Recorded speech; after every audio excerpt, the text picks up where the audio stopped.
Hello, welcome back to the channel. Summer's here, so we're going to cook a summer pudding. This is great for those of you that don't want to cook or can't cook. Very few ingredients, very tasty dish. Doesn't involve the oven, just a few minutes on the hob just to cook some berries.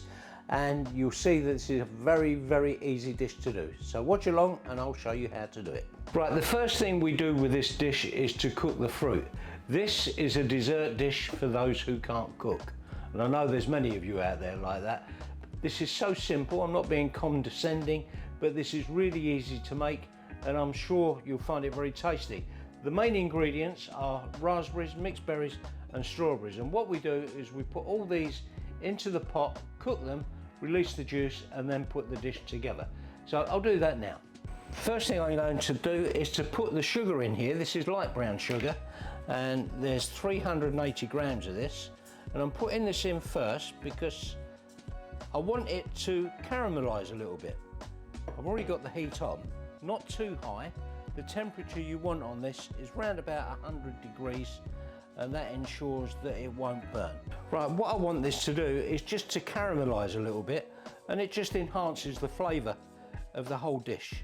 I don't want to do this for too long because I don't want it to become a toffee.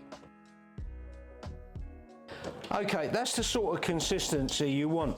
You don't want it to go down to a liquid, but that'll do you because then the further you cook it, the more it's going to reduce. Right, next part of the dish is to put in some strawberries. What I've done with these is I've taken the stalk out of them and we'll put them into the dish.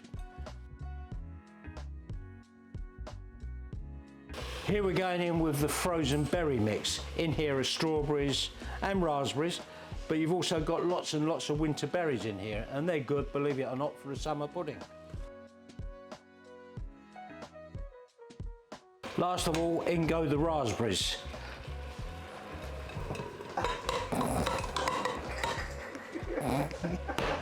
Not quite right, but they went in.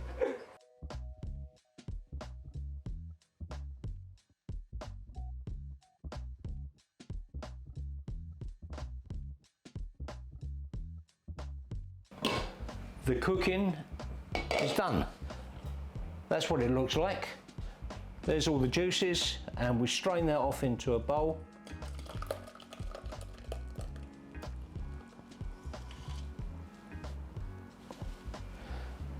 And now what we do is just let that drain through and then we'll be using those juices to dip the bread in. Okay, what I'm doing now is I'm cutting the crust off the bread. This makes it easier to form into the dish.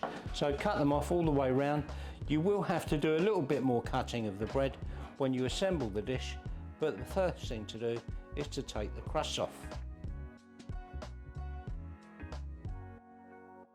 Right, what I'm going to do is put the juice that we've strained into a square dish because this is a lot easier to soak the bread in, and there we are. What I'm going to do now is to spray this dish to allow the cling film to stick to it.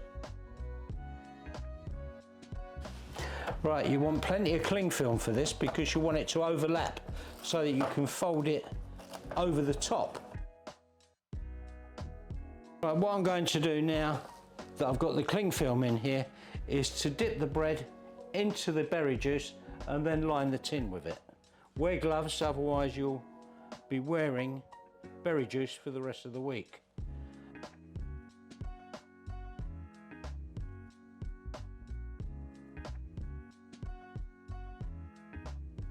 Now we do the same thing, only we line the bottom.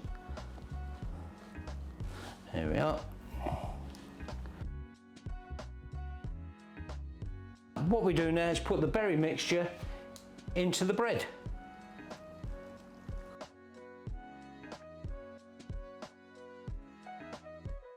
I'm now going to dip some more bread into the berry juice and lay it on top of the fruit that we put in here. Okay, now what we do is fold over the cling film on top of what we've just formed, and as we fold it over, the edges of the bread that we put up the side of the tin are going over with it. So it's forming a nice little cake and all getting covered. But what I'm going to do, just for extra measure, I'm going to put another piece of cling film over the top like that, push it all down, and that ensures that there's no air gaps there. Okay, here's the plate. Look at that, very lucky, just fits in. Give it a push down. That begins the process of getting it in shape. And now, as I said before, we'll put that in the fridge and we'll come back to it about 8 hours later. As an accompaniment to go with our lovely summer pudding, I'm going to make some Chantilly cream, which is just simply double cream, lemon juice, and some icing sugar. You can use any blender for this. It's just because I've got a Thermomix, I'm going to use it. And what I've got is a whipping attachment in there. So it's just simply put all the ingredients in. There goes the icing sugar, the lemon juice, just a few drops, and I'm putting in 200 ml of double cream, which is not a lot. Usually you would do about 400 ml, but I'm just doing a small portion for this. Now the lid goes on and we whip this up on speed 3 until it gets to the soft peak stage. There we are, that's finished. And all we have to do now is to take the cream out and put it into a bowl. Okay, this has now been in the fridge overnight and it's ready to come out, and we'll see how it looks. This could all go horribly wrong because this is all being done without any edits. So take that off of the top and we'll see what this looks like.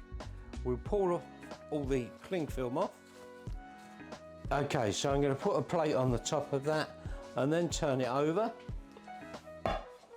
and hopefully it will be all right. There we are. Okay, I'll put some cream on here and I'm going to garnish it with some fresh strawberries just to tart it up a bit, make it look a little bit more chefy. And then also we'll put some fresh raspberries on there as well. Pile it all over the cream. There we are.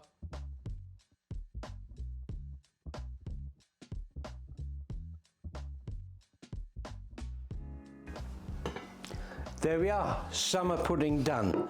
We've garnished it with some raspberries and strawberries, and I've also put on some of the berry juice that came out of the fruit process, and this really is very, very nice. I'm just going to cut into it and see what it looks like. Let's cut a portion of this and see what it's like. Feels firm actually. And there we are, let's just show you that. That looks quite good, I'm pleased with that. Okay, what I'm going to do now is give it a little taste, just because you have to, it'd be rude not to.